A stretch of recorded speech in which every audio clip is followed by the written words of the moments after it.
What's going on, sports card hobby family? Another day, another sports card video. Today we're talking sports card prices, a 1-year look back. And I know we do talk about, prices have come down on a lot of cards, but there's some actually really surprising data in here that shows that hasn't all been down. So we're going to dive into that. I've got a few housekeeping notes that I want to knock out here right in the beginning. First off, PC card of the day, one of my favorite cards that I do own.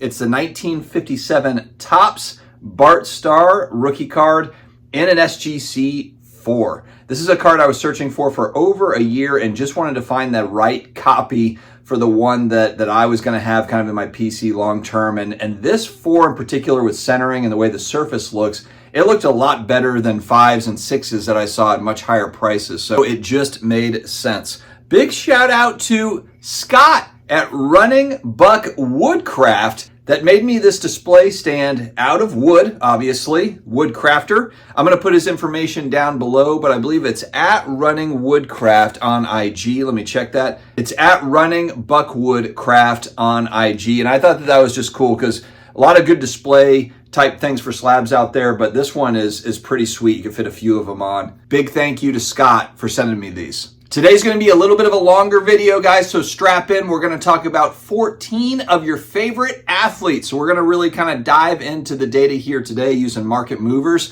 Also, huge thanks to today's video sponsor, COMC.com, your home for buying, selling, and flipping all the hottest trading cards. Their consignment marketplace now home, if you can believe it, to over 35 million cards from baseball's biggest stars like Shohei Ohtani, Aaron Judge, and Mookie Betts to Marvel favorites like Spider-Man, Thor, and Captain America. COMC has something for every type of collector, so make sure to visit COMC.com today to build out your collection with your favorite cards. I've got a link to visit to start your COMC journey down below in the video description, as well as in the pinned comments. All right, we're going to start off vintage baseball. Nolan Ryan's 1968 Topps Rookie Stars, an iconic card by all measures. This is one that I feel like every vintage baseball collector is after in some shape or form, regardless of grade. It's just one of those cards that's just a very cool card. Nolan Ryan, of course, a journeyman. He played for so long, and it's just incredible how he was able to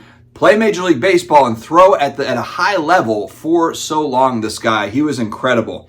If we take a look at his PSA 8, 7, and 6s, I'm trying to pick kind of grades and then also cards that transact quite a bit. So with this grouping, we're not going to necessarily tackle very rare cards that barely transact. You know, a card that sells once a year, every couple of years. Yes, we could look at price data for it, but because they just never sell, you're not going to get very accurate results out of it. It might be, huge swings in price because it's just all about timing, how many buyers are interested at that particular second. It's just tough to gauge those. So we're picking cards that are fairly highly transactable here, that there's a lot of transactions for. So current pricing for PSA 8, there was a recent sale at $7,250. That's minus 9.4% from what we saw a year ago for this card. PSA 7, $3,000. That's negative 4.8%. And a PSA 6, $1,735. That's actually up 18% based on transactions going back 12 months ago. Now, with vintage cards, it's a little bit tricky. It's kind of like what I just showed with that Bart Starr rookie card. You might have a 6 that looks better than a 7. You might have a 4 that looks better than a 6, depending on what you're after as far as centering. There's a huge push nowadays among vintage card collectors for, I just want great centered cards. So I'm not as interested in sharp corners. And a lot of that too, I think, has to do with just, look, none of us want to spend big money on a trimmed card or an altered card, restored card. And so that's where I think people are getting a little bit okay with fuzzy corners and just want it to be a nicely centered card. They want the surface to look good. Hopefully there's no kind of marks, fish eyes, and that sort of thing. To me, that's how I look at vintage cards. I'm not as worried about corners. If they've got fuzzy corners, that tells me it wasn't altered. So I think that's where you might see some of this, that's where someone might have paid a premium on a nice looking 6 there.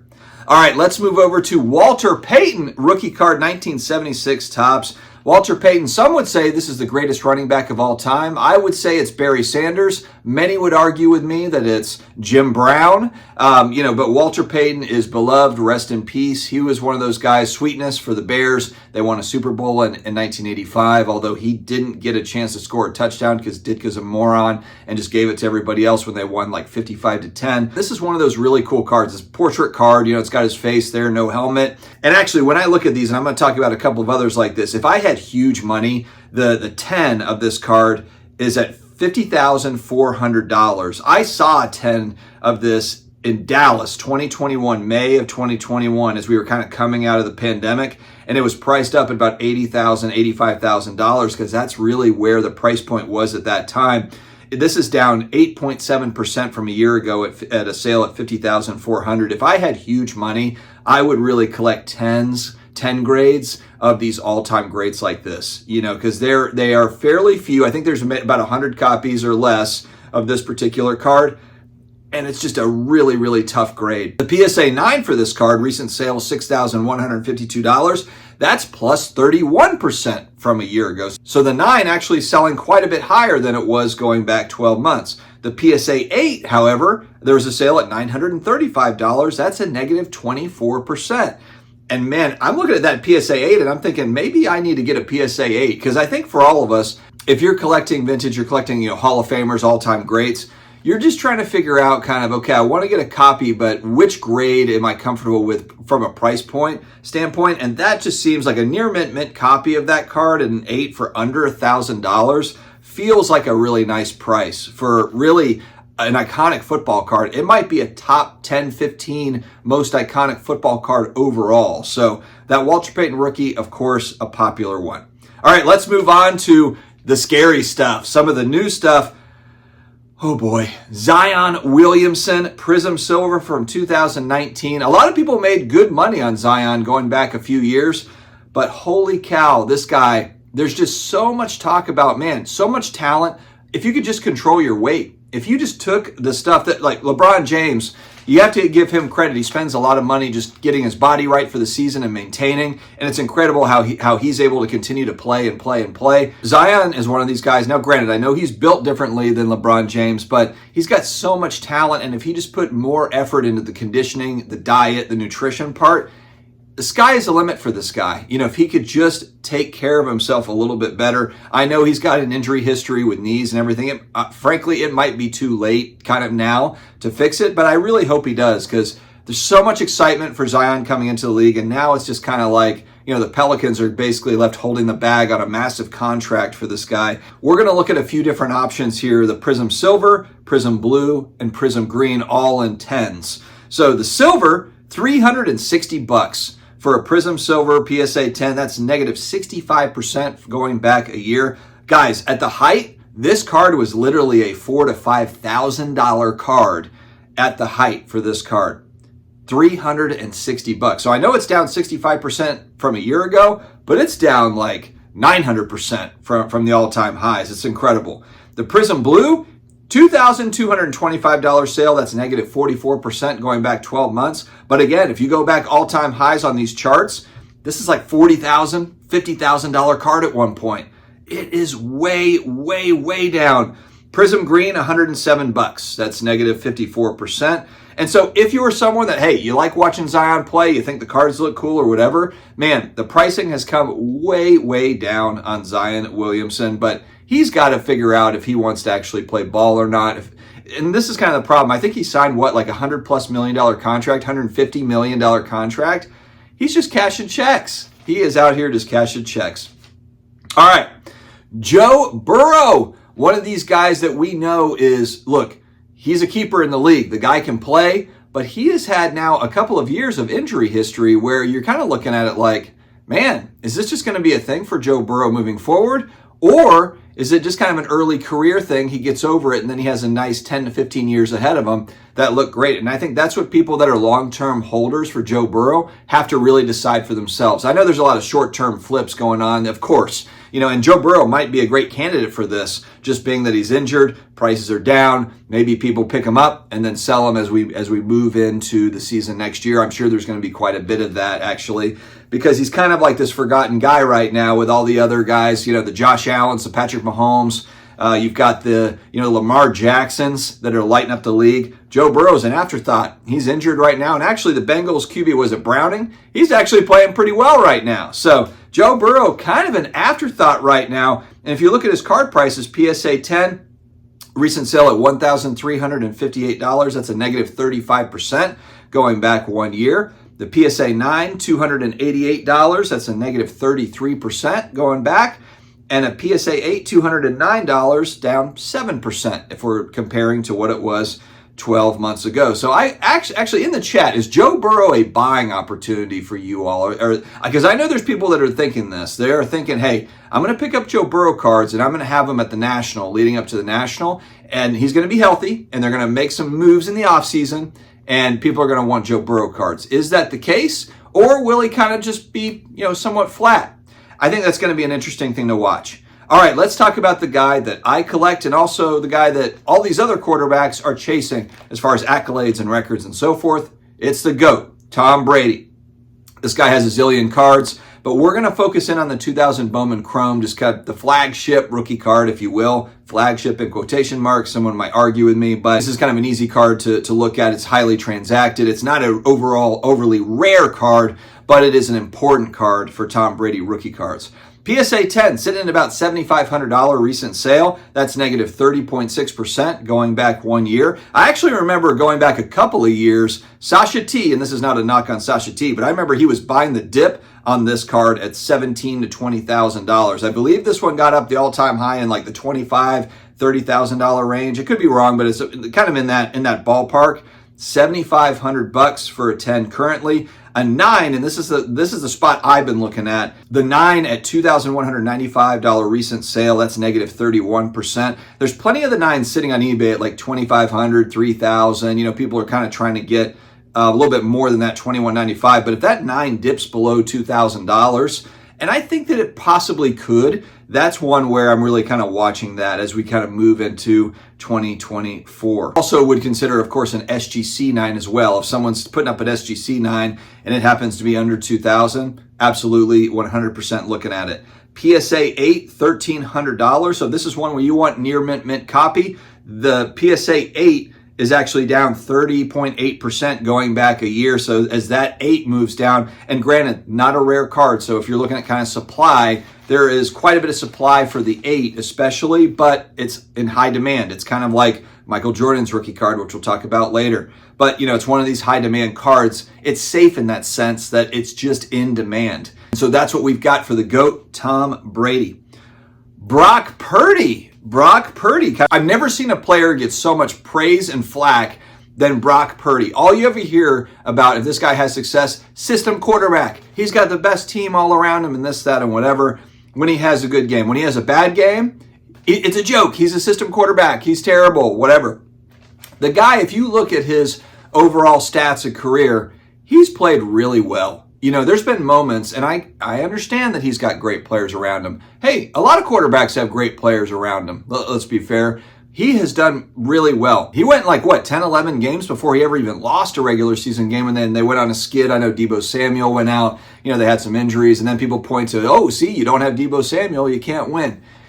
Guys, quarterbacks as a whole, they need some talent around them. Some talent. Some of them transcend. You look at guys like Brady and Breeze, my two favorites. Breeze didn't always have the best receivers, and Brady certainly didn't either. They did not invest in receivers for those guys because they were able to create receivers. They were able to make average guys look fantastic, and then they would usually sign another team for a big contract and not look as good. There are certain QBs that kind of transcend, but most of them do not. Brock Purdy has played really, really solid football, and this 49ers team, as we head into the playoffs, they're favorites. I mean, it looks to be like the 49ers and the Ravens are the best teams overall in football. It would be an amazing Super Bowl to watch. But Brock Purdy, kind of one of those guys where people have not decided on him yet, and that's fair. Look, this guy's only been playing for a couple of years. Give him some time, see what happens. We're going to look at his Prism Silvers today. PSA 10 Prism Silver, $959. That's plus 88% from 12 months ago. This is one of those kind of rarities where there's just huge gains on this guy going back 1 year. PSA 9, $325. That's 169% higher than it was 12 months ago, excuse me. I think Brock Purdy was like 12 years ago. No, he was like 4. Anyway, it doesn't matter.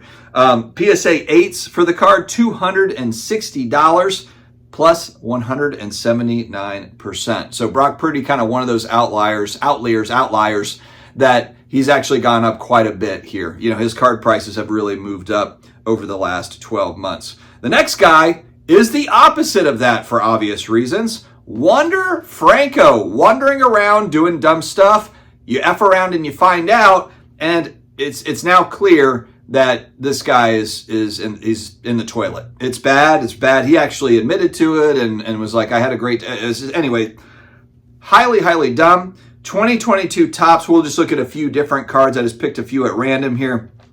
Topps Gold Foil, PSA 10, $65. That's a negative 75.9%. The Rainbow Foil 10, $35. That's a negative 61.5%. And then the Topps Chrome Logo Fractor Purple Edition, $75. That's down 81% going back a year. And frankly, these are probably going to be $10 cards eventually. They might be dollar box cards in a slab in a year from now. Well, maybe we'll take another look in a year. January, we'll see where Wonder Franco's cards are. They might be in the dollar bin. All right, next up. This one surprised me a little bit. Charles Barkley, 1986 Fleer rookie card. Some would say the star card is the rookie card. Some would say the 84 star card would be the rookie card. I've got a copy of that card. Dave, if you're watching, I know that you would say that. And fair enough, there's a huge debate over 86 Fleer and star. I love both of the cards. This is such a great picture of Barkley too, Duncan. What was he? Was he the mound of round? He was the rebound king. Barkley was a beast. He could score, but he could rebound.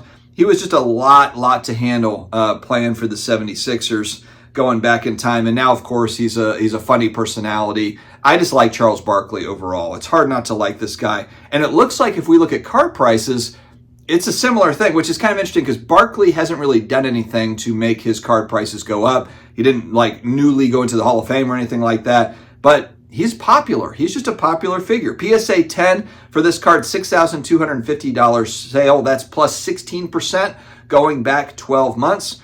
PSA 9, $770. That's plus 10.2% going back 12 months. PSA 8, $350. That's plus 21.7% going back 12 months. So like I said, a little surprising, Charles Barkley's 86 Fleer rookie has gone up in price in high grades. Before I go forward, I forgot to mention too, I will be in Culture Collision Atlanta in a little over 2 weeks. I'm so excited. I'll be there with my buddy Flipping Steve. We're actually setting up, having a booth. I have not set up and exhibited as a dealer in 30 years since I was 12 at a flea market. So it's been a minute. It's going to be a lot of fun. We've got a bunch of showcases. We're going to have a lot of non-sports entertainment cards along with sports cards. I'm going to bring Stranger Things stuff. We're going to bring old Hollywood cards. Steve's got all sorts of different celebrity autograph things. And then we'll, of course, also have sports cards with us as well. So definitely come out to Atlanta. Come hang out with us. Say hello. It's going to be fun. It's going to be an adventure. We're going to, I think, maybe go to like a Hawks-Mavs game that Friday night. And that Saturday night, we will be at Jeff Wilson's Cards HQ for the trade night. The official Culture Collision trade night will be at his new store. We'll take some footage there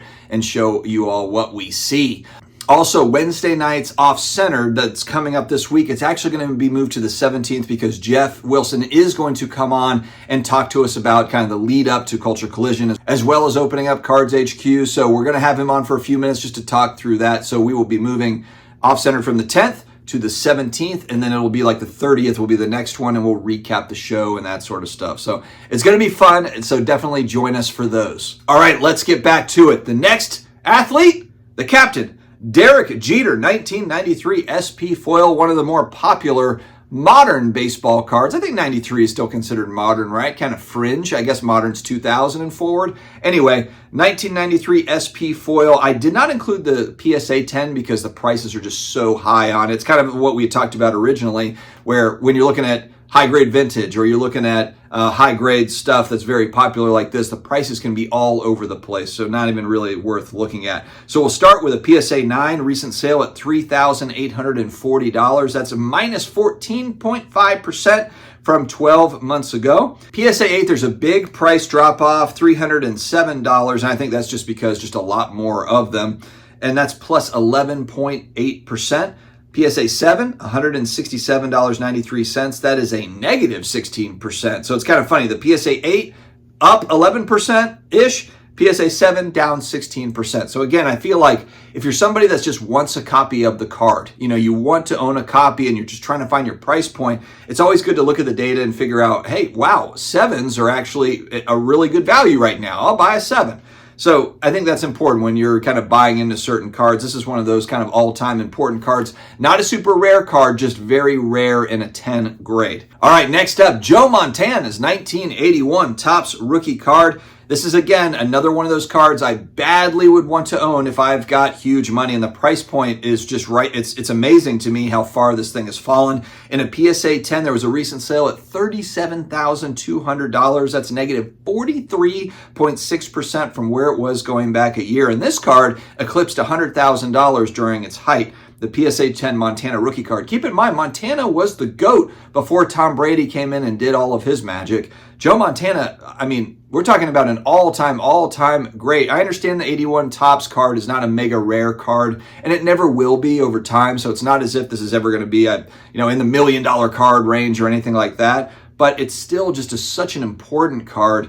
And to see the price fall like that really did surprise me. Now, the 9 is where I've been looking. So a 9 recently sold at $1,965, actually up 30%, but that's where I kind of live. Like, if you can get a 9 at a really good price, because the 9 is the last stop before the 10, and the 10s are rare. I think, again, for that Montana rookie card, I think there's less than 100 copies or about 100 copies, 115 copies in a 10, so you just don't see them as often. The 9s, more plentiful, but definitely a more attainable price point. In the PSA 8, $320, up 1.4%, so fairly flat there for the PSA 8 Montana rookie.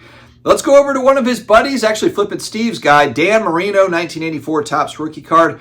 The PSA 10 sitting at $3,965. That's plus 1.7% going back 12 months in comparison. The PSA 9, $350, up 37% from going back a year. And the PSA 8, $125, and that's actually up about 30% as well. So interesting, again, how Dan Marino, who hasn't really done much to improve his card prices, he's still popular. That 84 Topps set is such a great set for Hall of Fame football rookies. You've got the Elway rookie in there as well, Howie Long rookie in there. There's a bunch of rookie cards in that 84 Topps set. And it's a cool design. So you can see that card always popular. And I was a little bit surprised to see just how much those prices have moved up here compared to 12 months ago. Again, a guy that's trying to get to Dan Marino's level, Trevor Lawrence. Trevor Lawrence, a weird year for Lawrence. The Jags did not make the playoffs. He was, struggling his freshman year, his rookie year, and that was kind of blamed on coaching to some degree. Then you had the second year, new coach, Peterson, comes in. He's a great coach. And Lawrence lights the world on fire. Plays great. All the excitement around Trevor Lawrence, T-Law. And now we get into the third year, and he was bad. He just did not play well. I don't know what's going on with this guy. If it's just, maybe he was injured. I have no idea what happened to Trevor Lawrence, but it's just odd to see him regress, where I think a lot of card people were thinking he was ascending, and it just did not happen. Did not happen this year. And so again, he kind of falls into this bucket of QBs. It's like with Burrow, who's been injured. If prices move down enough, do people kind of buy into then kind of hope for a rebound and sell into that hype, on the rebound? These quarterbacks are going to be interesting to watch, Trevor Lawrence being one of them. So we'll look at the 2021 Prism Silver. PSA 10 sitting at $1,375, which is actually plus 5.8%. Going back 12 months. I'd be curious to see what this looks like in about 30 days, though, and I think that will be interesting to see. This is kind of fresh off of the Jags not making the playoffs. And so I don't think we've seen price reductions quite yet that we could see here in the next 30 to 60 to 90 days for T-Law. So the PSA 10 up 5.8%. Then we've got a PSA 9 at $117. Here's another guy, guys. Will the Chargers get an elite coach? Justin Herbert. If they get an elite coach, make some moves. Look, they've got a good football team, but will they get some coaching leadership to go along with the talent, and also maybe make a couple of moves in the draft that just gets this team over the top? We got to see what happens with the Chiefs. The Chiefs had kind of a blah year for the Chiefs over the last 5 years. Travis Kelce's not going to play forever. The Chargers are a team that really, if they can just kind of put it together, they can contend in that division. The Raiders are a team too that show flashes. That division is sneaky, and Justin Herbert has got talent. There's no doubt about that. Can he just put it all together? Can they kind of put it together as a team? If we look at his 2020 Silver Prism in a PSA 10, $1,160. That's a negative 37%. PSA 9, $207. That's a negative 39%. PSA 8, $159, negative 17%. So negatives across the board. And I think if you're a flipper, football card flipper, do you reach a point with Herbert to where it might be time for a card like this to buy in here over the next couple of days to then resell, 4, 5, 6 months down the road? I think that we will see some of this. And again, it just I want to see how far do these fall? Do people just give up on these guys? Do they just continue to fall? And nobody's really doing that, picking them up to resell, maybe leading up to the season, leading up to the national, and so forth. All right, last but not least, we will cover the GOAT of basketball. LeBron, people, don't get at me. It's Michael Jordan. It's not LeBron. It is Michael Jordan. We're going to look at his 86 Fleer rookie card. Again, Dave is going to argue with me that's the 84 star, but whatever. We're going to look at the 86 Fleer. Some surprising notes here. And again, I think it just shows the overall demand for this iconic card. The PSA 10, there was a recent sale at $195,200, which is up 8% going back 12 months. But I take this sale and this price with a grain of salt. This is a card, it's a funky card. There's been people that have shown actually where price points have been manipulated for that 10. Stuff that's not being paid for, stuff that's kind of being relisted. There's some weirdness around the 10 pricing. So I would definitely take this price with a grain of salt. I'm not saying that that's not a legit sale or that, it's not worth that at this time, but that PSA 10 Jordan card, went up to $700,000. It's come back down. There's people that are very interested in keeping that price point at a certain level. And so we take it with a grain of salt. The PSA 9, $14,400 sale. It's actually a 0% change from a year ago, so it's really held steady. The 9, the 8, $6,600. That is up 12% compared to a year ago. Now, I was also looking at lower grades. It's a card I want to eventually own, just not at the price points. PSA 6, $3,700. That's plus 18.6% going back a year. PSA 5, $3,900 sale, plus 21.9%. PSA 4, there was a $3,000 sale, up 20%. So really, when I looked at the Jordan rookie card, the 86 Fleer, it showed me basically up across the board from the last 12 months. And so does that hold up? It's just interesting how nuanced the card market is there. You can see for certain grades, it might be up 10%. And for another grade of the same exact card, it's down 15%. Depending on the sale. It depends on the look of the card as well. Not all 9s are created equal. Not all 7s are created equal.